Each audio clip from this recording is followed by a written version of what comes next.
Hi, this is Mark from Show Me Construction, and today I'm going to show you how to cut door trim and baseboard and crown mold on a miter cut for like a 45-degree angle. If you're going to go putting up a door jamb, putting it on a door jamb, or if you want to put on baseboard. And I'm going to show you on my saw how to cut the miters and get your joints tight. So to start out, on a typical door jamb, in a perfect world, this is a piece of door jamb and this is a piece of drywall. When a door is put up, when the jamb's put up, on a perfect world, the drywall is flush with the jamb, which makes the miters go on a lot better, a lot tighter. And I'll demonstrate that right now. Got a scrap piece of trim. Now to cut a miter, if you have a a chop saw like this, and if you don't have a chop saw, you can always use a miter box, which is a box with different slots in it that will let you have your certain degrees. Typically a 45 and a 22 and a 30 on a miter box. And for the purposes of what we're going to do, I'm going to cut this trim at a 45-degree angle to make a miter for a corner, to simulate the corner of the top corner of a door. So I'm going to set the saw at 45 degrees and make my first cut. And I'm going to cut the other side.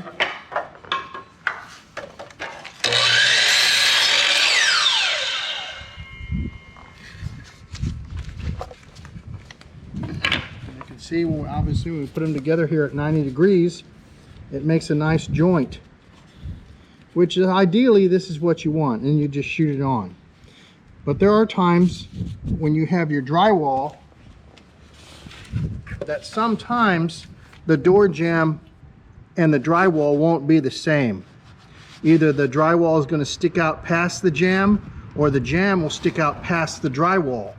And what happens then is you get this, because this simulates the jamb being, or the trim being lifted up.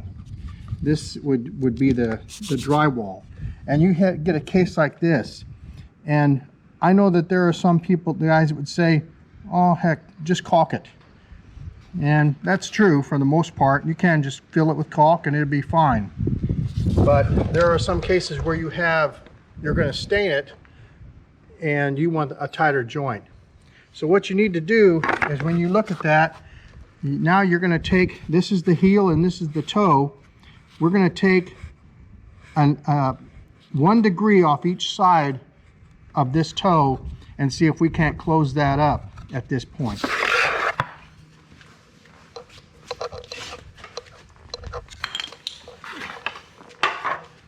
So now I'm going to cut this at 44 degrees.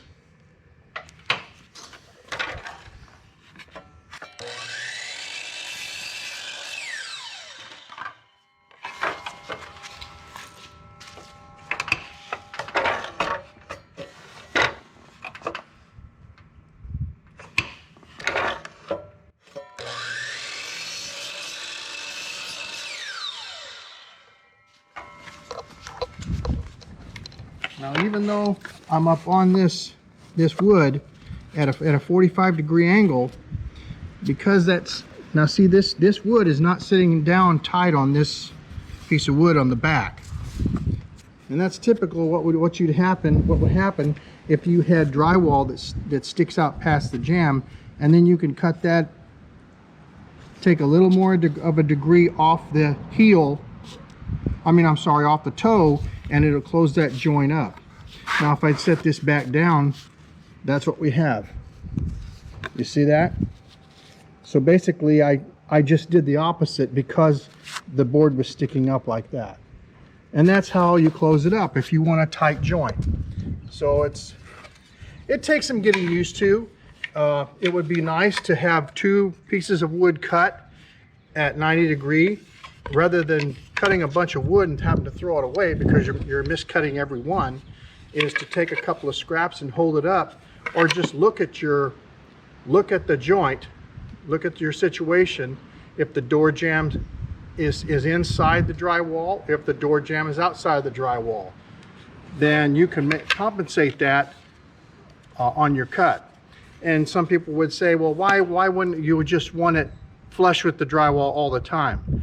Well, there are cases where the 2x4s or the framing just wasn't aligned and it makes the wall wider, or maybe the wall is out of plumb and the door jamb, whoever set the door jamb, wanted to set the door jamb plumb so the door closes correctly and it's just off. And you have to take that up in the door casing. Anyway, I hope that helps in cutting door casing and making it tight. Now I'm going to show you how to cut a piece of baseboard. I'm going to demonstrate a piece of baseboard cutting a typical 90-degree corner.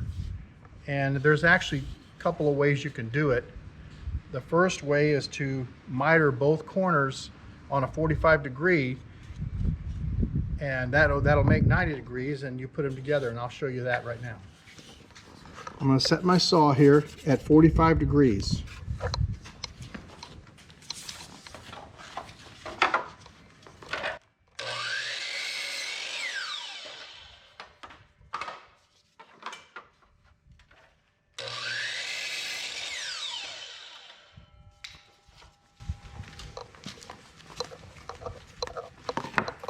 Now this happens to be an inside corner, and you can see from the inside, mitering that, putting that in the corner, it makes a very nice miter.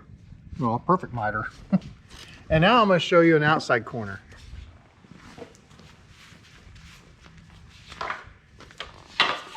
The saw is still set at 45 degrees.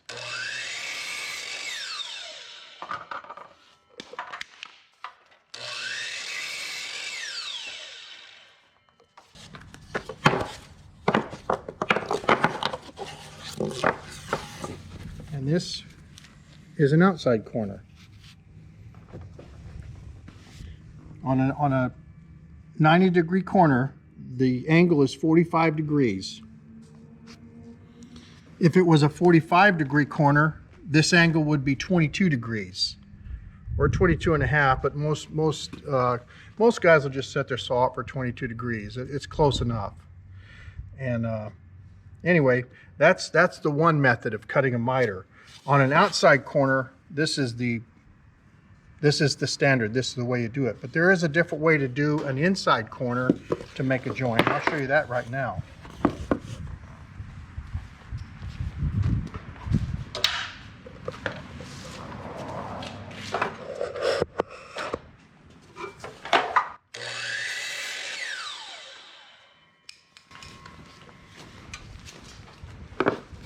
One way is to run the other is to run the first board through to the first wall, and the second one, obviously I can't run this one through, so you cut this at a 45 degree like you're gonna make a miter, but you're gonna cut it at a 45 degree, and you're gonna take a coping saw, or I use a jig saw, but you cut this portion of it out, and so it'll fit right in. And I'll demonstrate that for you right now, how I do that.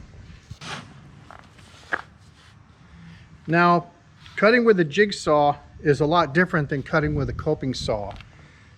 I use a jig saw, and I use it underneath like this because I'm able to see the blade and follow the line. You gotta be careful. And this takes some getting used to. So if you're a beginner, or you're not sure, or if you don't have a jig saw, then cutting a miter corner would be the best way I would suggest for you to do it.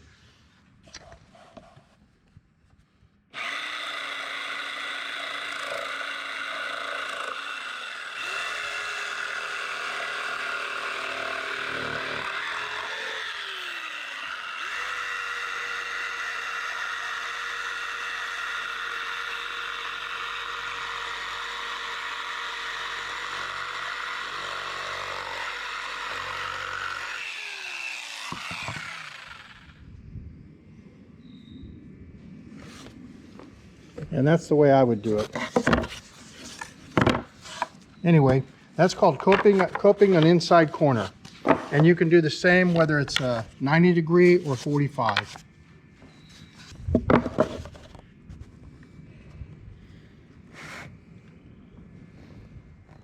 This is a piece of baseboard. This is some baseboard I cut at a 22 degree angle, which makes a 45. If you have a wall that takes off on a 45 degree, the angles are 22 and a half degree each way, which 22 and a half and 22 and a half is 45. On a 90, it's the same. A 90 degree corner, it's half of that is what your angle cut would be, 45 degrees on each board to make a 90 degree angle. And that's how it's done. Once you get the hang of it, it's very easy to do. Now, in cutting crown mold, there's two ways you can do it in setting it up on a saw.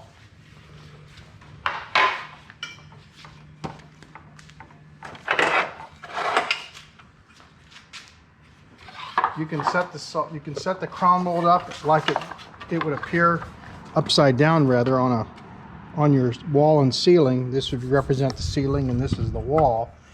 And you can set the saw up and cut it at a 45. Cut it at a 45 degree. And I'll go ahead and do that right now just to show you, but then I'll show you another way to do it.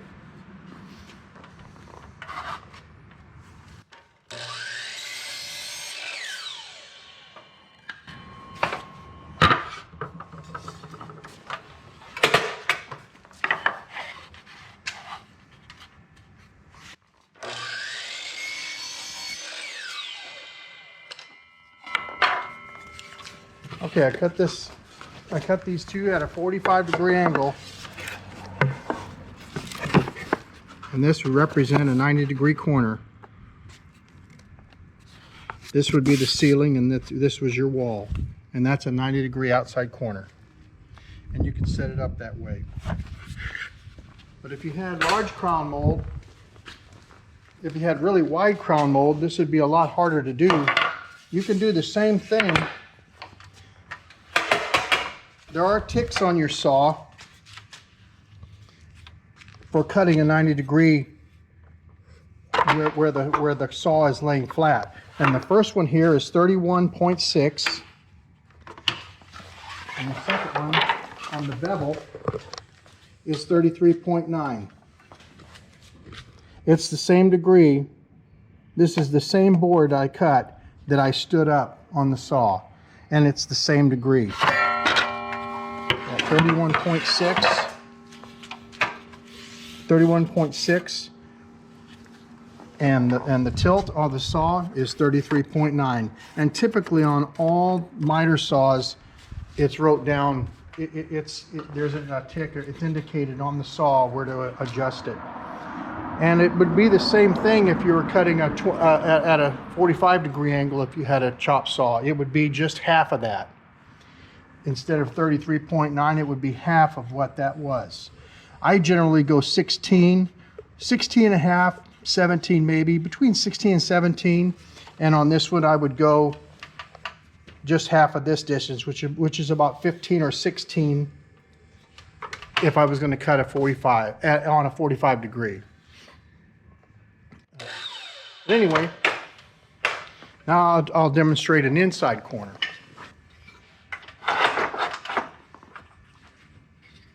But you're just going to reverse it now.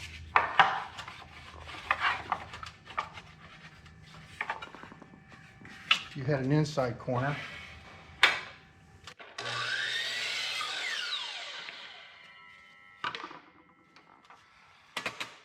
set it on a 45.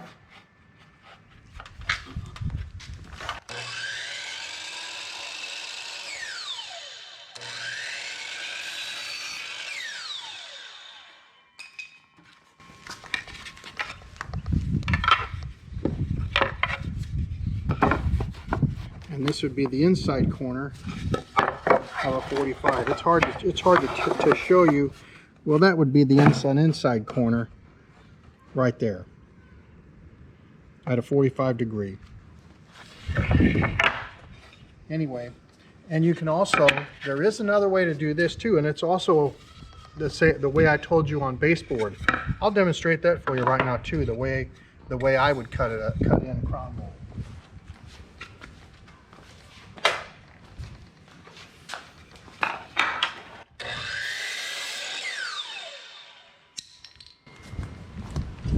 On your first wall, you would cut a square cut from wall to wall. And your second cut, you'll see that won't go in together correctly on a miter. But then you cut the other side as like you would miter it.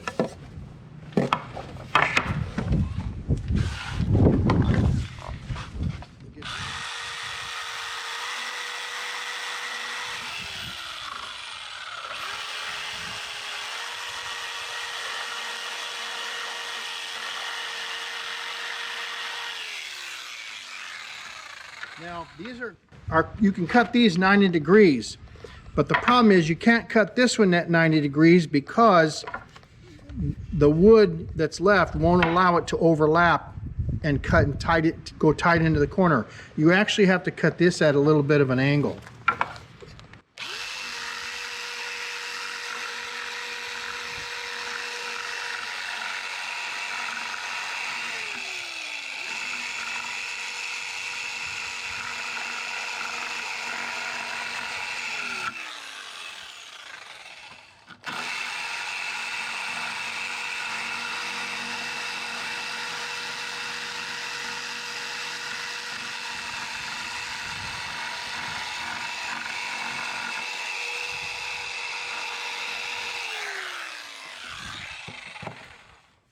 Of course, there's a lot to be said about a sharp blade, but you can see now at 90 degrees this fits right inside and makes a 90-degree joint. That's the way I would do a 90-degree corner. The reason I do them this way is because when you cut a miter, and I'll show you that real quick right now. On an inside corner,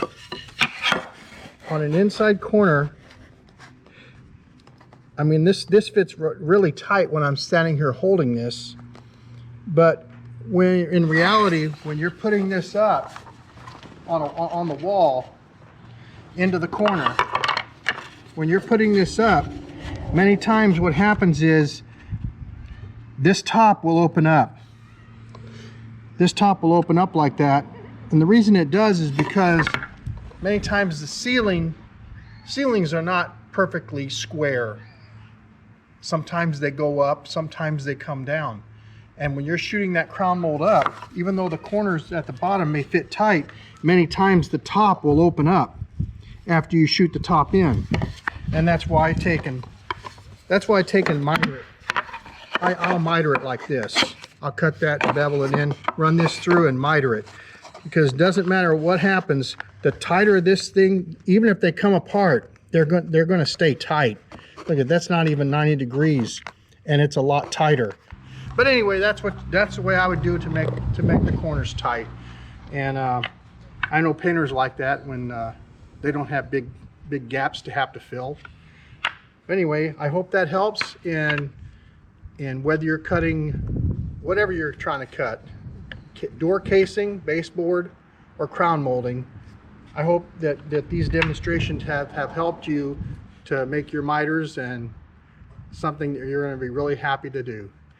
If you have a video or something that you would like to see demonstrated, just leave a comment in the comment section below, and I'll see what I can do for you to help you out.